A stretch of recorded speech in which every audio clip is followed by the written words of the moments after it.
Good afternoon, everybody, and welcome to a special edition of Informer Live. I'm Brenda Siler, and I am a lifestyle reporter for the Washington Informer. You usually notice that we broadcast WIN TV on Fridays. It will be on this Friday, the 15th, but we are honored today with our special guest, playwright and author Pearl Cleage, who is about to have a world premiere of her brand new play. It's called Tell Us About, it's called Something Moving, a Meditation on Maynard. Welcome, Pearl, to Informer Live. Thank you so much for having me. Always a pleasure to see you. And it's so wonderful. The thing that Pearl and I have in common, we are both Spelman alumni, and it's always wonderful to talk to another Spelman sister who has some wonderful things to share with us. Something Moving, a meditation on Maynard. For those who are familiar with Atlanta, I'm sure they realize that is about Mayor Maynard Jackson. Tell us about the performance that starts at Ford Theater in about 2 weeks.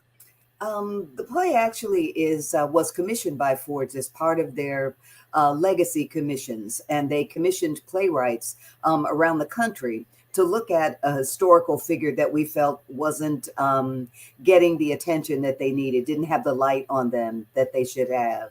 And immediately when they invited me to be a part of the commissioning program, I knew I wanted to do a piece about Maynard. We're coming up on the 50th anniversary of his election as our first African American mayor. And he was such an extraordinary person. He did such amazing things and really transformed the city in many ways that we can still see. So I wanted to write about him, but I didn't want to write a kind of a, this is a biopic. Here's what he did when he was 6. Here's what he did when he graduated from Morehouse. I wanted to look back at how it felt to be in Atlanta at that moment, to have a more personal kind of view of what that moment felt like, what it felt like to be a part of the campaign, to be a part of that first administration. And I worked in that campaign and then went to work at City Hall for a couple of years with Maynard. So I felt like nobody was really better qualified to write about that than I was. Absolutely. You were up close and personal with everything that was going on. And I was a student in college at that time in Atlanta. That's when I registered to vote. And I was, of course, enamored by this larger than life person, Maynard Jackson. But one of the things with the title of this play, Something Moving, a meditation on Maynard, is appears to be like what I call a subtitle underneath it, the election that changed the game. Talk a little bit about that and what people will understand about that by seeing this play.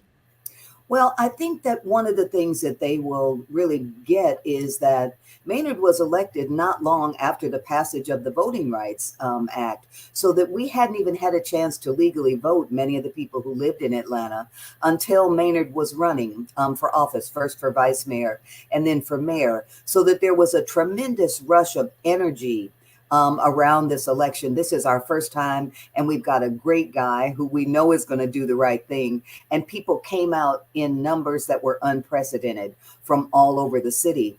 And I think that one of the reasons that I really wanted to talk about it now is because not only did it change the game for Atlanta, but it also ushered in a whole era of Black mayors and the work that they could do, the work that they were doing.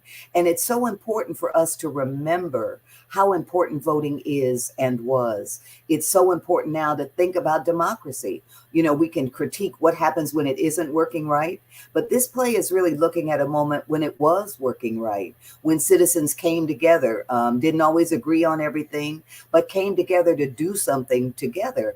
And the fact that this play is being done at Ford's Theater, which has such an important part in the history of the country, really is an honor for me to be in that theater thinking about issues of democracy and citizenship, and the absolute joy that you feel when you participate. I mean, you said you registered to vote for the first time. It's a wonderful feeling, and it has to be a feeling that we can pass on to younger people, not by saying you better vote, you got to vote, people died for your right to vote, all of which is true.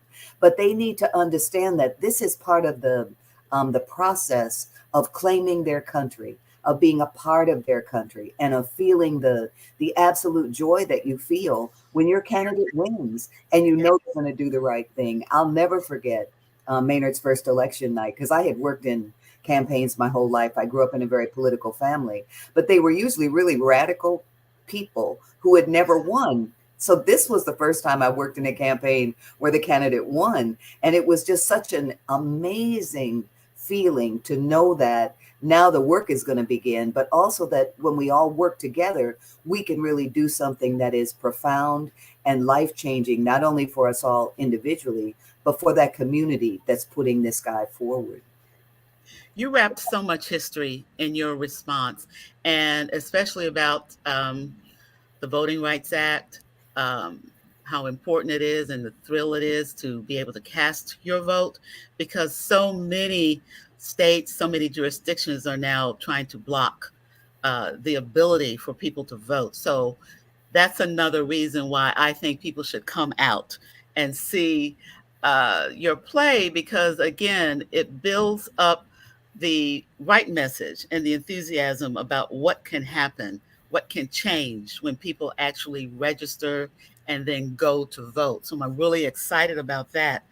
But I want to talk a little bit about, we saw the workshop that you did Hmm. for Something Moving earlier, a few months ago, earlier this year. I believe Yes. it was in February.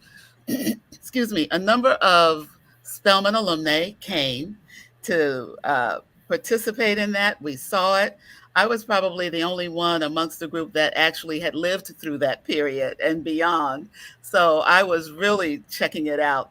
But I understand there's some slight differences in what we're going to see. So tell us how the play has evolved further. Well, one of the great things about being able to do a workshop is that you have a chance after the workshop is over to fine tune the piece, to feel free to say, that worked great. I'm going to leave that the way it is. I'm going to tweak this a little bit, tweak that a little bit.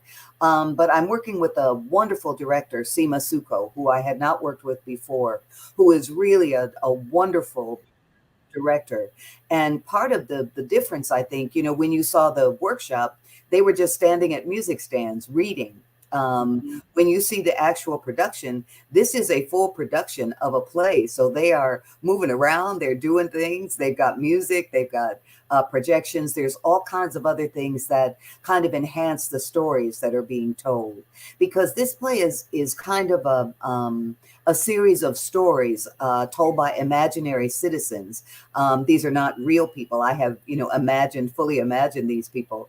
But it's a chance for us to really listen to their stories, and the kinds of things that are a part of this production will help that storytelling, the music, the projections, the movement, all of those things that a good director can bring to bear. And Seema is a wonderful director. I hope to work with her again. But I think that the things that she's done, even though you saw the workshop, it may even appear to be a different play, just Oh. because it's in motion. It's not just people standing. They're moving around, talking, walking and talking at the same time. Well, it's interesting that you said that Seema, this is your first time working with her, your director for Something Moving. And we were talking before the show about that you are an author and you are a playwright, but you're spending more of your time now as a playwright. So you've kind of shifted the emphasis. And when you come to work with Seema for a director for the first time, how do you build that relationship in order to make sure that what you have put on the page makes sense on the stage?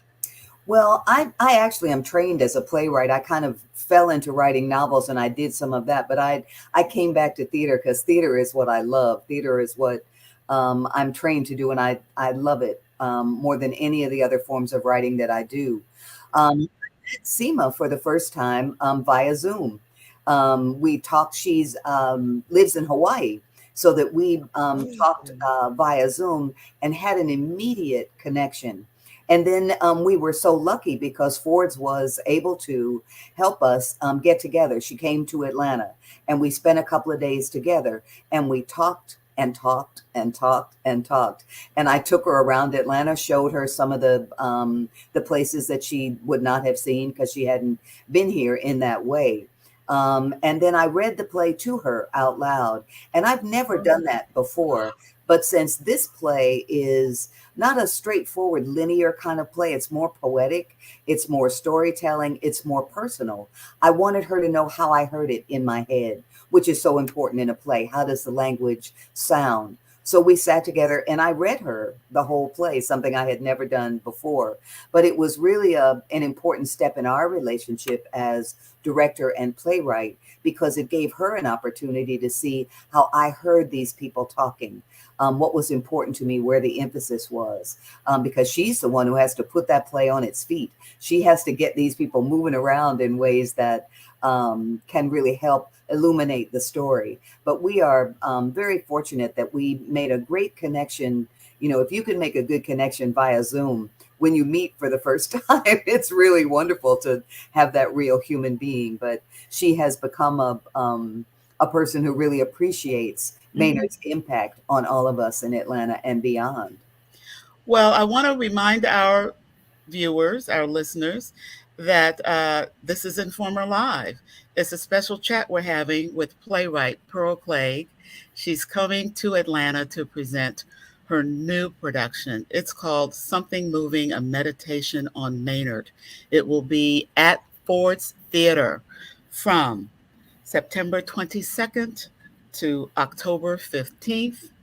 You will want to see this. You will want to learn from a historical perspective about a gentleman, Maynard Jackson, native Atlantan, who became Atlanta's first Black mayor and really the first Black mayor of a major Southern city.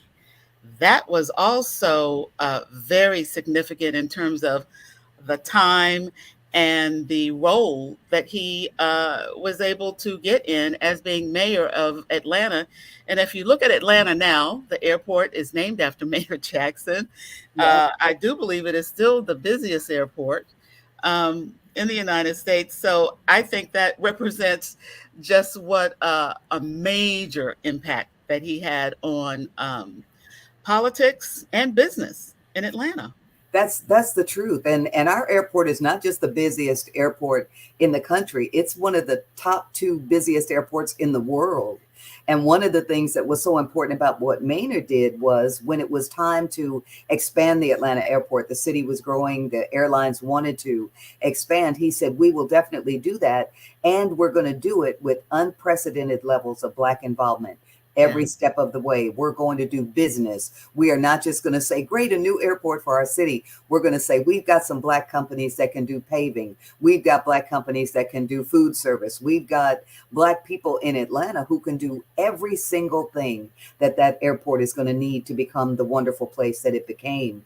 And that was kind of surprising for some people at Yes. that time because the mayor had not been a person who was active in trying to be more inclusive.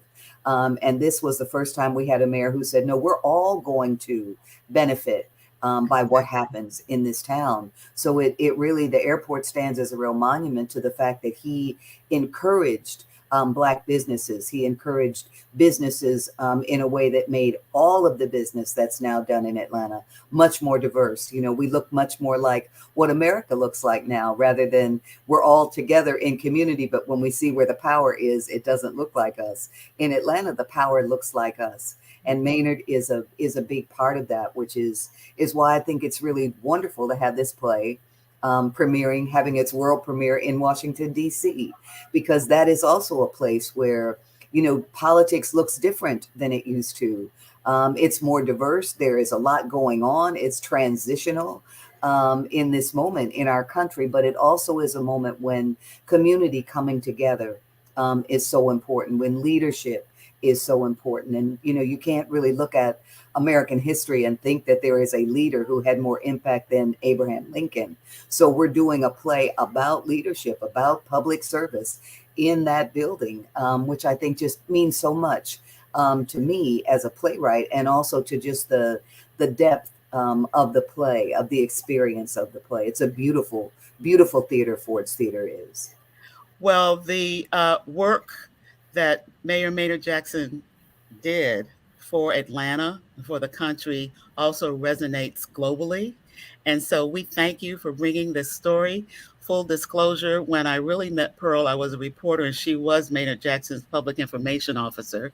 Yep. And she kind of courted me through, you can't do that. No, stand over there, that kind of thing. So it was very Hardest helpful in job terms I of, ever had, right? I loved it and I appreciated your support there. And again, remind you that Something Moving and Meditation on Maynard by Pearl Cleage has its world premiere. This is a world premiere at Ford's Theater on September 22nd. The performances go until October 15th. Mhm. And again, I want to remind our viewers and our listeners, Win TV will be live this Friday at 12 noon Eastern Time. It'll be our regular show, but we were happy to be with you today on this special Informer Live. Please have a good rest of the day, and thank you.